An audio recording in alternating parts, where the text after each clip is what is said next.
ایک ایسے گھرانے کی کہانی جس پر پراسرار موت کا سایہ منڈلا رہا تھا۔ آذر، رتن کمار، برکت علی، ایک شخصیت کے 3 مختلف روپ۔ حالات کی گردش نے اسے ایک جوگی کے ہاتھوں کٹ پتلی بنا دیا تھا۔ جوگی جو حیرت انگیز اور ناقابل یقین شیطانی قوتوں کا مالک تھا۔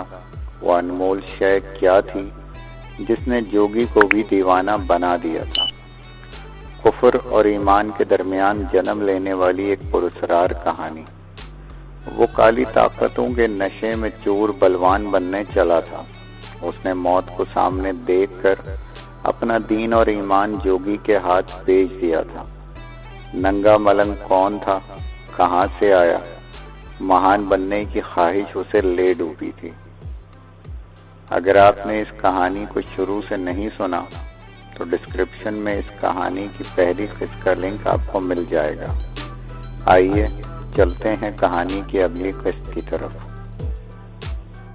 رحیم دین، میں نے اس کی چیخ و پکار سے لطف اندوز ہوتے ہوئے کہا، مسحری کی چادر سے اپنے لیے پھندا تیار کرو، اس کو پنکھے سے باندھ لو اور دوسرا سرا اپنے گلے میں ڈال لو، یہی تمہاری سزا ہے، یہی میرا حکم ہے۔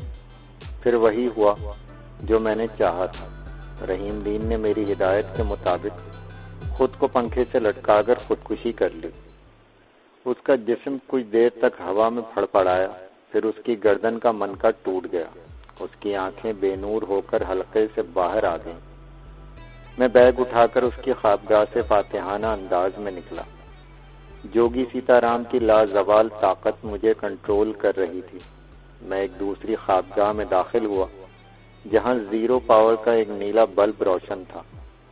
میں دروازہ اندر سے بند کر کے آگے بڑھا تو میں نے ایک چاند سے چہرے کو نرم و گرم مسحری پر محو خواب پایا۔ اس کی کمسن جوانی کے ہیجان انگیز نشیب و فراز کو سفید ڈریسنگ گاؤن سے جھلکتا دیکھ کر میرے جسم سے کھنکجورے لپٹ گئے۔ سیتا رام نے غلط نہیں کہا تھا، جھرنا اس کے قدموں کی دھول بھی نہیں تھی۔ میرے جذبات میں آگ لگ گئی، میرے حلق سے کانٹے چبھنے لگے۔ مجھ پر جنونی کیفیت اتنی شدت سے طاری ہوئی کہ میں انسان سے درندہ بن گیا۔ میرے مقابلے میں وہ پالتو ہرنی کوئی مزاحمت نہ کر سکی، صرف ہاتھ جوڑ کر مجھے دنیا جہاں کے واسطے دیتی رہی، چیختی رہی، چلاتی رہی، تڑپتی رہی۔ لیکن میں اندھا ہو گیا تھا، بہرا ہو گیا تھا، میں اپنے ہوش و حواس کھو بیٹھا تھا۔ میں اپنے آپ میں تھا بھی کہاں جو کسی بات پر غور کر سکتا۔ میری انسانی مشین کے تمام کلپرزے جوگی سیتا رام کے قبضے میں تھے، جو کہیں دور بیٹھا ریموٹ اپنے ہاتھ میں لیے مجھے کنٹرول کر رہا تھا۔ میں رحیم دین کی عالیشان کوٹھی میں کب اور کس طرح داخل ہوا، اس کی خوابگاہ کے بند دروازے مجھ پر کس نے کھولے، گیٹ پر موجود پہرے داروں نے مجھے دیکھ کر اپنی رائفلیں نیچے کیوں جھکا لیں، مجھے گولیوں سے چھلنی کیوں نہیں کیا۔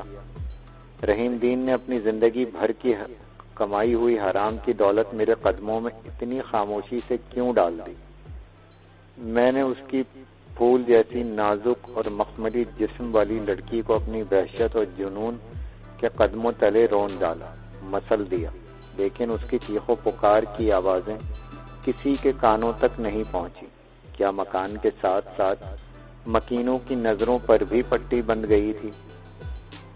ان کی قوت سماعت معطل ہو گئی تھی؟ کیا طلسم تھا؟ میں نے ہر ناممکن کو میرے لیے ممکن بنا دیا تھا۔ میں دندناتا پھر رہا تھا، دوسرے معذور و بے بس ہو کر رہ گئے تھے۔ وہ کیا سحر تھا، کیا اسرار تھا؟ میں آج بھی کبھی سوچتا ہوں تو سب خواب کی باتیں معلوم ہوتی ہیں، لیکن وہ خواب نہیں تھا، ایک ناقابل یقین حقیقت تھی۔ میں ایک عجیب نشے کی کیفیت سے دوچار تھا۔ میں اس کیفیت کو کوئی نام نہیں دے سکتا تھا۔ شاید مجھے خواب بیداری کا مرض لاحق ہو گیا تھا۔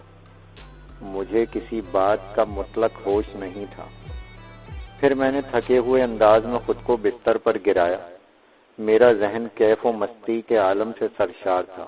مجھ پر غنودگی طاری ہونے لگی۔ میری جنونی کیفیت کا شکار ہونے والی معصوم اور بے گناہ لڑکی آہستہ آہستہ سسکیاں بھر رہی تھی۔ پھر ان سسکیوں کی آوازیں بھی معدوم ہوتی چلی گئیں۔ میرے اعصاب کا تناؤ ٹوٹ چکا تھا۔ میں گھپ اندھیروں میں ڈوب کر سب کچھ فراموش کر چکا تھا۔ کسی نے دروازے کی کال بیل بجانی شروع کی۔ بڑی دیر تک میرے وجود کے سناٹے میں گھنٹیوں کی آوازیں گونجتی رہیں۔ پھر میں گھبرا کر آنکھیں کھول دیں اور اٹھ گیا۔ میری آنکھیں حیرت سے پٹ پٹانے لگیں۔ جھرنا نے مجھے جو مکان سر چھپانے کی خاطر عارضی طور پر دیا تھا، میں اس وقت اس کی خوابگاہ میں موجود تھا۔ میں نے دیوار گیر کلاک پر نظر ڈالی۔ صبح کے 10 بج رہے تھے۔ گھنٹی کے بعد کسی نے دروازہ پیٹنا شروع کیا تو میں ہڑبڑا کر اٹھ بیٹھا۔ میں نے دروازہ کھولا تو سامنے جھرنا کھڑی تھی۔ تم کب آئیں؟ میں نے جمائی لیتے ہوئے سوال کیا۔ وہ میری بات کا جواب دینے کے بجائے تیزی سے قدم بڑھاتی اندر آ گئی۔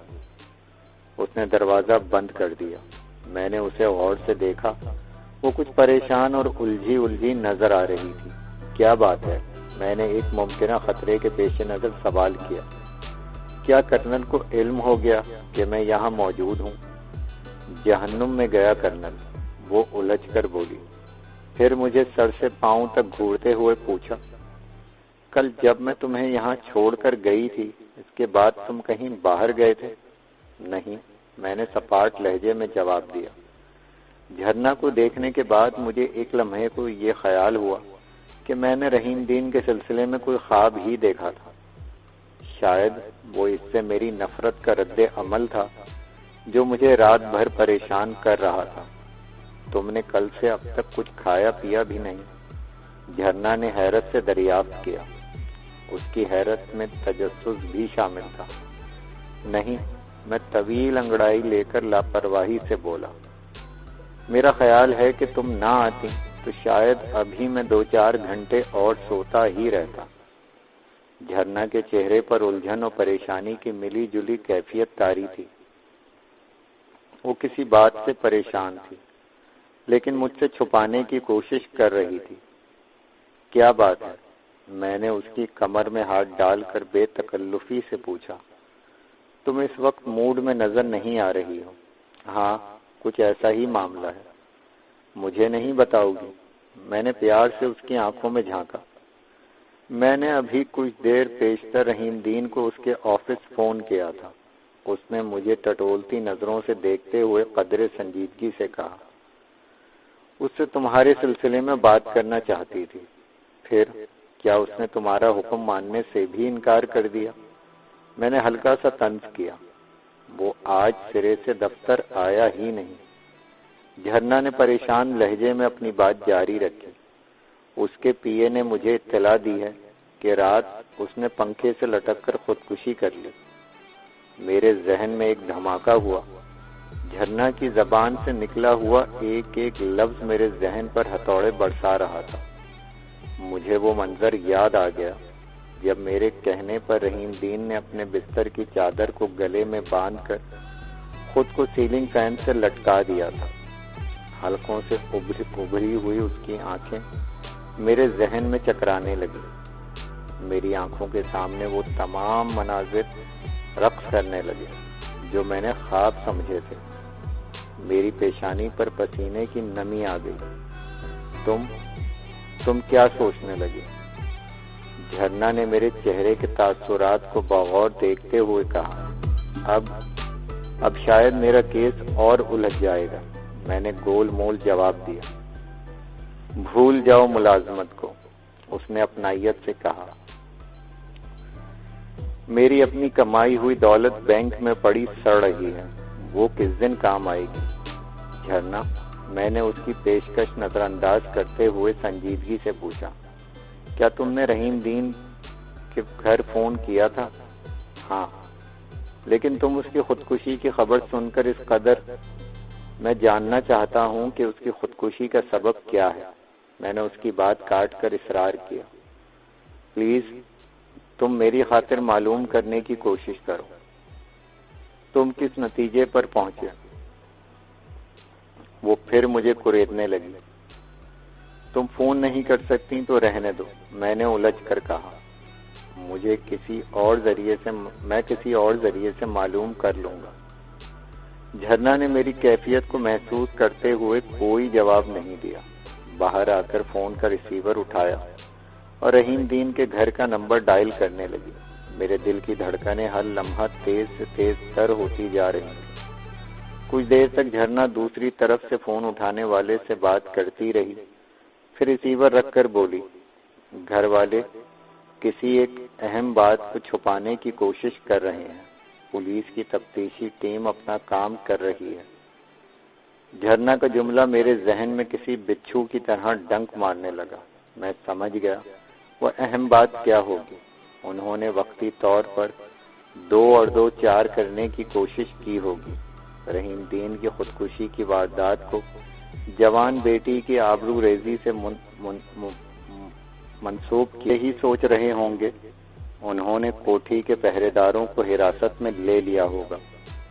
دوسرے ملازمین کو بھی کریدنے کی کوشش کی جا رہی ہوگی۔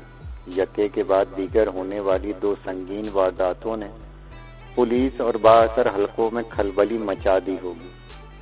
پولیس کی مشینری بھی حرکت میں آ چکی ہوگی۔ سب سر جوڑے بیٹھے کسی آخری نتیجے پر پہنچنے کی کوشش کر رہے ہوں گے۔ ممکن ہے کسی حوالے سے میرا نام بھی درمیان میں آیا ہو۔ جوگی سیتا رام کے بارے میں کسی کو وہم و گمان بھی نہیں ہوگا، لیکن مجھے گزشتہ رات کی ایک بات یاد آ رہی تھی۔ اس نے مجھے اپنا ہاتھ تھام کر آنکھیں موندنے کو کہا تھا۔ پھر آنکھیں کھلنے کے بعد میں نے خود کو رحیم دین کی خوابگاہ میں پایا تھا، اور اس کے بعد میرا خیال ہے کہ تم رحیم دین کی خودکشی کا کچھ زیادہ ہی اثر لے رہے ہو۔ جھرنا نے میری خاموشی کو محسوس کرتے ہوئے کہا، کم آن آذر، ریلیکس۔ رحیم دین کی جگہ جو دوسرا آفیسر تعینات ہوگا اسے بھی تمہارے کیس پر ہمدردی سے غور کرنا ہوگا۔ تم یہ کیوں بھول رہے ہو کہ عدالت نے تمہیں باعزت طور پر بری کر دیا ہے؟ جھرنا کی بات سن کر میں چونکا، لیکن میرا ذہن بدستور حالات کے تانے بانوں میں الجھ رہا تھا۔ رحیم دین کو پھانسی کے پھندے پر لٹکنے کا حکم دینے سے بیشتر میں نے ایک بیگ میں اس کی تمام جمع پونجی اکٹھی کر لی تھی۔ وہ بیگ کہاں تھا؟ کیا میں اسے دوسری خوابگاہ میں بھول آیا تھا؟ اس پر میری انگلیوں کے نشانات بھی ضرور ہوں گے۔ تفتیش آگے بڑھے گی تو دودھ کا دودھ اور پانی کا پانی ہو جائے گا، میں نے سنجیدگی سے سوچا۔ اس بار شاید فنگر پرنٹس کے ٹھوس ثبوت کے بعد جوگی سیتا رام کے فرشتے بھی مجھے پھانسی کے پھندے سے نجات نہیں دلا سکیں گے۔ پھر من ہی من میں ہچکولے کھانے لگا، ڈگمگانے لگا۔ سیتا رام کی مانوس آواز میرے کانوں میں گونجی، ابھی تو نے مہان جوگی کو ٹھیک طرح سے پرکھا بھی نہیں اور تیرے من میں میل آنے لگا۔ لیکن جو کچھ سوچ بچار کر رہا ہے اسے اپنی کھوپڑی سے نکال دے، نشچنت ہو جا۔ سیتا رام نے کہا، مہان جوگی نے دیوی دیوتاؤں کی بھکتی میں جیون تیاگ دیا ہے، برسوں منڈل میں بیٹھ کر جاپ کیا ہے، تب کہیں جا کر مہان شکتیاں پراپت کی ہیں۔ میں نے کچی گولیاں نہیں کھیلی ہیں۔ مورکھ، تو جس بیگ کے لیے پریشان ہو رہا ہے وہ الماری میں دھرا ہے۔ اس نے لاپرواہی سے اپنی بات جاری رکھی، جو کھوج لگانے کی کوشش کر رہے ہیں وہ بھی ٹاپتے رہ جائیں گے، ان کے ہاتھ بھی کچھ نہیں آوے گا، لیکن رحیم دین کی خودکشی کو کسی نہ کسی خانے میں تو فٹ کیا جائے گا۔ میں نے دل ہی دل میں سیتا رام سے سوال کیا، جو کہیں آس پاس ہی موجود تھا لیکن نظر نہیں آ رہا تھا۔ ڈاکو اور لٹیرے آئے تھے، رحیم دین کی حرام کی کمائی اور اکٹھا کی ہوئی ساری دھن دولت کو بٹورے لے گئے۔ جاتے جاتے اس کی خوبصورت پتری کے شریر سے اپنے من کی پیاس بھی بجھا دی۔ خاکی وردی والے اس کے سوا کوئی اور بات نہیں سوچ سکیں گے۔ آذر، جھرنا نے میری طویل خاموشی کو محسوس کرتے ہوئے کہا، کیوں بلا وجہ اپنے آپ کو ہلکان کر رہے ہو؟ میں تمہیں یقین دلاتی ہوں کہ تمہاری ملازمت پر کوئی آنچ نہیں آئے گی۔ ہاں، میں نے آہستہ سے جواب دیا، تم شاید ٹھیک کہہ رہی ہو۔ تم نے کل سے ابھی تک کچھ کھایا پیا بھی نہیں ہوگا۔ اس نے چونک کر کہا، پھر مسکرا کر بولی، تم واش روم جا کر نہا دھو لو، میں آج اپنے ہاتھوں سے تمہارے لیے ناشتہ تیار کرتی ہوں، اس کے بعد تمہارے لیے شاپنگ کرنے چلیں گے۔ جھرنا کچن کی طرف چلی گئی تو جوگی سیتا رام مجھے ایک صوفے پر آلتی پالتی مارے بیٹھا نظر آیا۔ اس وقت بھی وہ اسی حلیے میں تھا جس میں پہلے بھی اسے دیکھ چکا تھا۔ بس اب شانت ہو جا، اس نے مسکرا کر معنی خیز انداز میں کہا، جو کچھ تو چاہتا تھا وہ تو نے پا لیا، اب چنتا کس بات کی کر رہا ہے؟ حالات میرے لیے سازگار نہیں ہیں، میں نے سپاٹ نظروں سے جوگی کو گھورتے ہوئے کہا، میں کب تک اس چھت کے نیچے چھپا بیٹھا رہوں گا؟ جھرنا کے ساتھ ایک دن اور کھیل کود لے، اس کے بعد یہاں سے تیرا دانا پانی اٹھ جائے گا۔ تجھے جوگی کے ساتھ متھرا چلنا ہوگا، ابھی مجھے تیری شکشا کرنی ہے، تجھے کندن بنانا ہے۔ میں نے کوئی جواب نہیں دیا۔ تو نے سنا نہیں میں کیا کہہ رہا ہوں؟ اس نے مجھے تیز نظروں سے گھورتے ہوئے بے حد سنجیدگی سے کہا، تجھے میرے ساتھ کیے ہوئے وعدوں پر چلنا ہوگا، کالی کے مندر میں اس کے پوتر چرنوں میں بیٹھ کر وچن دینا ہوگا کہ تو جوگی سیتا رام کے ساتھ کبھی دھوکہ نہیں کرے گا۔ اس کے بعد تجھے کسی پہاڑی گفا میں منڈل میں بیٹھ کر شیو شنکر مہاراج کے لیے میرا بتایا ہوا جاپ کرنا ہوگا۔ تم مجھ سے کیا چاہتے ہو؟ میں نے عاجزی سے پوچھا۔ وہی جس کے کارن میں نے تجھے کھوجا ہے، پرنتو ابھی اس کا سمے نہیں آیا۔ اگر جھرنا کو رحیم دین کی خودکشی کی اصلیت معلوم ہو گئی تو کیا ہوگا؟ میں نے بات بنانے کی کوشش کی۔ جب تک جوگی سیتا رام نہیں چاہے گا کچھ نہیں جان سکے گا، وہ ٹھوس لہجے میں بولا۔ بس اب اپنا بوریا بستر لپیٹ لے، آج کا دن اور گزار لے، کل تجھے میرے ساتھ چلنا ہوگا۔ میری ملازمت کا کیا بنے گا؟ نرک میں جھونک دے اپنی ملازمت کو، اس نے گرج کر کہا۔ مورخ، میں تجھے دھرتی سے اٹھا کر آکاش پہ لے جانے کی بات کر رہا ہوں اور تو پاتال میں ڈبکی لگانے کی سوچ رہا ہے۔ اب تو دوسروں کی نوکری چاکری نہیں کرے گا، دوسرے تیرے چرنوں میں سر جھکائیں گے، تجھے کس بات کی چنتا ہوگی؟ تو جو چاہے گا وہ ملے گا، جو سوچے گا وہ پورا ہوگا۔ جوگی نے جو کہہ دیا وہ اوشیہ پورا ہوگا۔ اب دھرتی کی کوئی شکتی تیرا راستہ کھوٹا نہیں کر سکے گی، پرنتو تو نے جو وچن دیا ہے اسے بھول مت جانا، ورنہ پھر تجھے کہیں شرن نہیں ملے گی۔ سنا تو نے میں کیا کہہ رہا ہوں؟ ہاں، میں نے مردہ آواز میں چاروں ناچار اقرار کر لیا۔ تم جیسے کہو گے میں ویسا ہی کہوں گا۔ جے شیو شنکر، جے بھولے ناتھ۔ سیتا رام خوشی میں نعرے لگانے لگا، لیکن میرا ذہن بدستور چکرا رہا تھا۔ میری جگہ آپ ہوتے تو شاید آپ کی حالت بھی مجھ سے مختلف نہ ہوتی۔ خالی ڈینگے مارنے سے کچھ نہیں ہوتا، جس پر پڑتی ہے وہی اپنی کیفیت جانتا ہے۔ دوسرے صرف خیالی پلاؤ پکاتے ہیں جس کی کوئی اہمیت نہیں ہوتی۔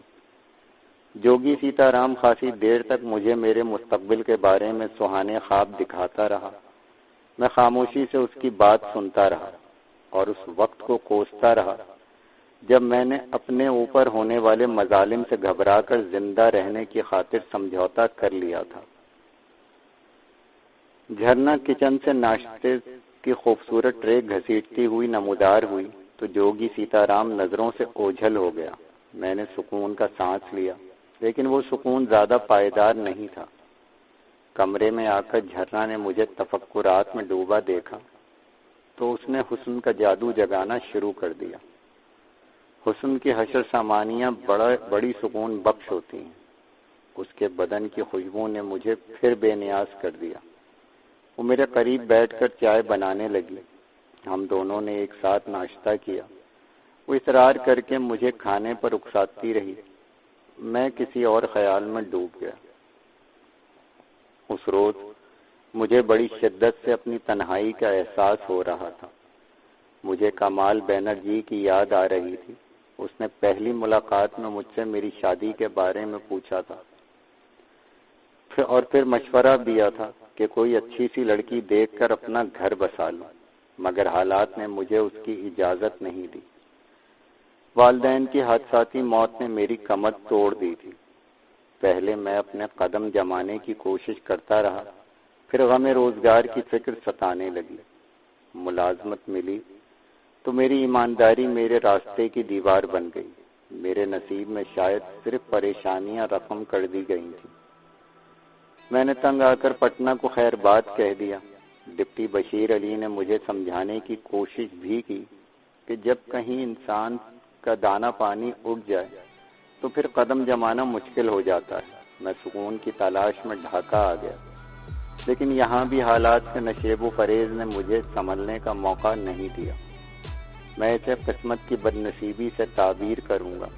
میں نے جس قدر شرافت اور ایمانداری سے زندگی گزارنی چاہی، اسی قدر گناہ کی راہ پر گامزن ہوتا چلا گیا۔ میں نے بار بار سنبھلنے کی کوشش کی، لیکن ہر بار ایک نئی مصیبت نے میرا راستہ روک لیا۔ اب جوگی سیتا رام نے واضح الفاظ میں کہہ دیا تھا کہ مجھے متھرا جانا ہے۔